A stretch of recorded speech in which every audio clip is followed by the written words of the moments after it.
Millions died, not in a single moment, but slowly, year after year, in trenches that stretched across Europe. Prolonging the Agony argues that this suffering was not simply the result of chaos or incompetence, but of decisions made far from the battlefield. This series does not ask you to believe the book. It asks you to listen, to examine its claims, its evidence, and its implications, and decide for yourself whether history is always as accidental as we've been taught.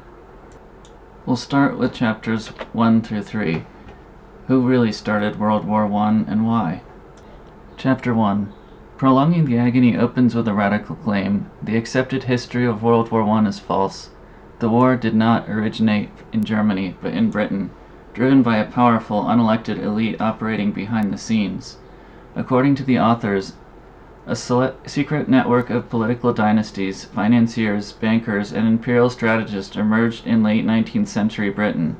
Their goal was to preserve British global dominance and impose a world order shaped by the upper-class imperial values.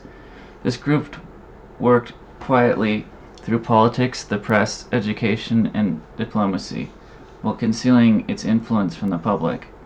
From around 1902 onward, British foreign policy, guided not by voters but by this elite, became increasingly focused on neutralizing Germany, which had emerged as Britain's main economic and industrial rival.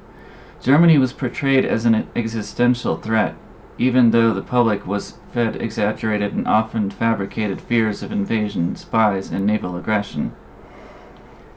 Britain then moved systematically to encircle Germany, forming alliances with France and Russia, reorganizing its army for continental war, manipulating tensions in the Balkans, and quietly preparing its navy, while publicly claiming neutrality. Financial and political coordination extended into the United States, ensuring access to the money and influence needed to sustain a large war. When war finally broke out in 1914, Germany, facing mobilization by Russia and France, was the last major power to mobilize. It was immediately cast as the sole aggressor.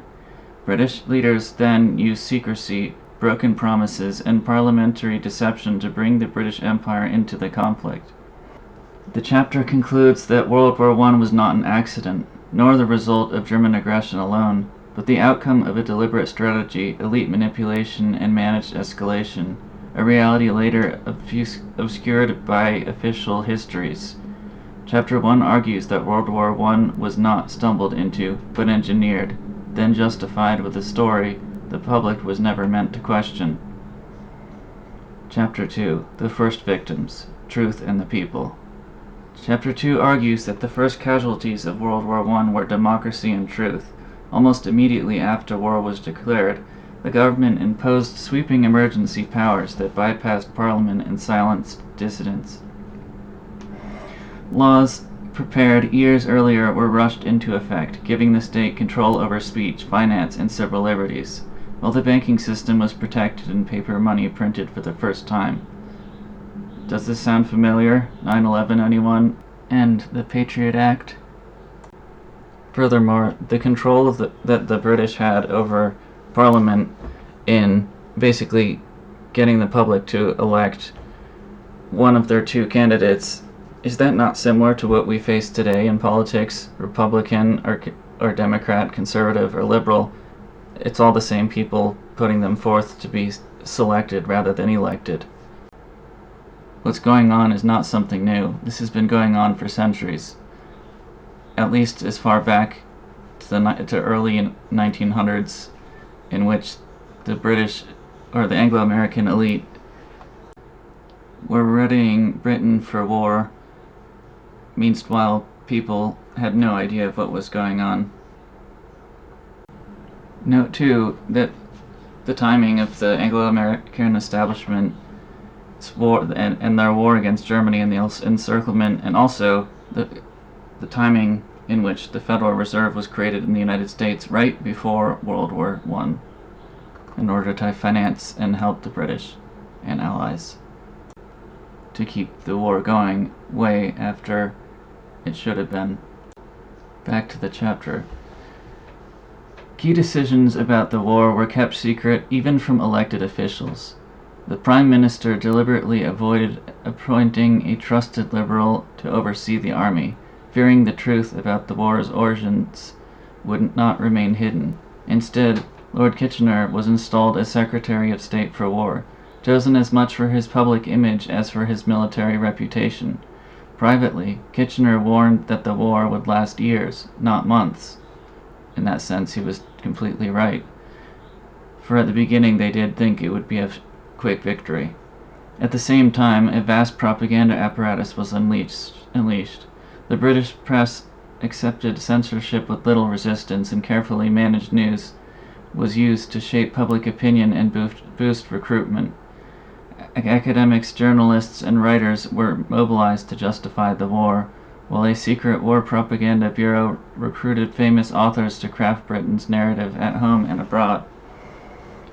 America became the prime target. British elites worked with major financial and media interests to influence U.S. newspapers, intellectuals, and political opinion. Hundreds of publications received coordinated pro-British material, and hundreds of thousands of prominent Americans were directly contacted. The most powerful propaganda was the Bryce Report, which alleged Germans' atrocities in Belgium.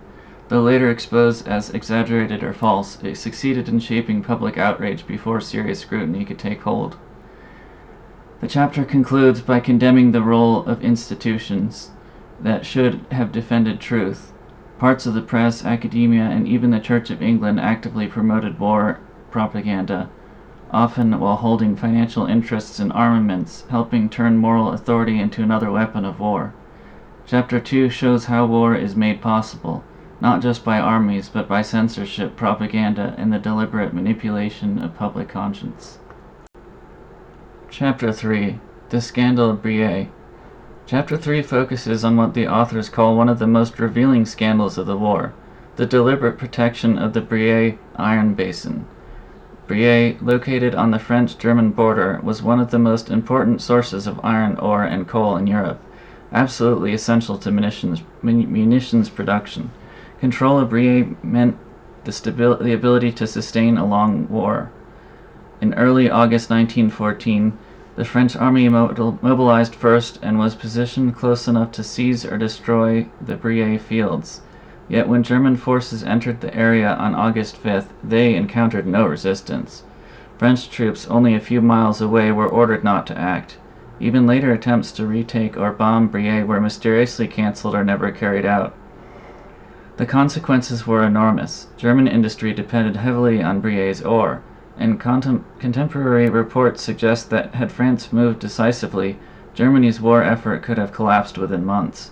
Instead, Briey remained untouched throughout the conflict. The authors argue this was no military accident.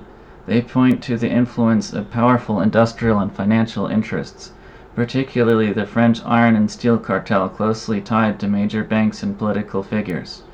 Key industrialists held influence over government policy and ensured their mineral assets were protected, even if doing so prolonged the war.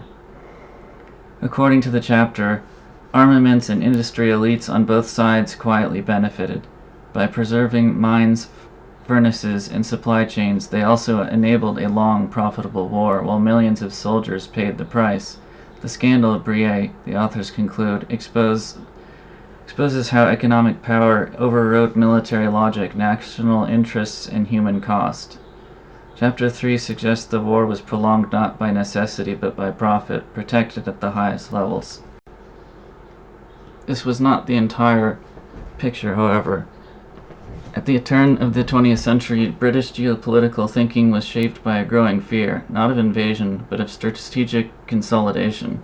In 1904, British geographer and strategist Halford Mackinder presented what would become later known as the Heartland Theory. His core argument was simple but unsettling for maritime empires. Control of the central Eurasian landmass, the Heartland, would ultimately outweigh naval power and allow a single dominant state to project power across the world. For Britain and later the United States, this posed an existential problem. Their global dominance depended on sea power, trade routes, and fragmented continental rivals. A unified or industrial advanced land power at the center of Eurasia threatened that balance. Germany, according to Prolonging the Agony, appeared to be moving dangerously close to that role. Why Germany mattered. By early 1900s, Germany had become the industrial powerhouse of Europe, developed advanced rail networks allowing rapid internal mobilization, positioned itself as a bridge between Western Europe and Eastern resources, begun projects like the Berlin-Baghdad Railway, which alarmed British planners by threatening maritime choke points. From a Mackinder-style perspective, Germany did not need to conquer the heartland outright. It only needed to anchor itself to it economically and technologically, especially through the cooperation with Eastern Europe or Russia. The book argues that this possibility, not German militarism alone, made Germany intolerable to the Anglo-American strategic planners, and thus part of the goal in this war, and the reason it needed to be protracted, was to completely smash Germany and prevent it from, basically in a somewhat Thucydides trap-like manner, prevent it from rivaling the British Empire, which at the time was the uncontested champion of the world power and also of naval powers. And it had to be smashed, and a long protracted war would create the envy in which a treaty like the Versailles Treaty was enforced upon it, which was a crippling and totally unfair treaty that would have taken it until 1981 to repay, and also gave large portions of the German Empire to France and created the nation Poland and other areas out of what was previously Germany, basically drastically reducing its size and even leaving many German citizens outside of the German Empire after it was finished. In fact, it could be argued that World War I was just part one of the smashing of Germany. I'm currently reading another book called Conjuring Hitler that posits that Britain and the United States, the Anglo-American establishment, once again funded Hitler in order to erect a political force that was anti-Bolshevik, again for the whole Mackinder hypothesis, to set them against Russia and also to set them up for complete destruction as well. But that's a whole nother book, and I highly recommend that book. I have one chapter left, and we'll have to do a summary of that book in the future. Alright, thank you for listening, and have a great day.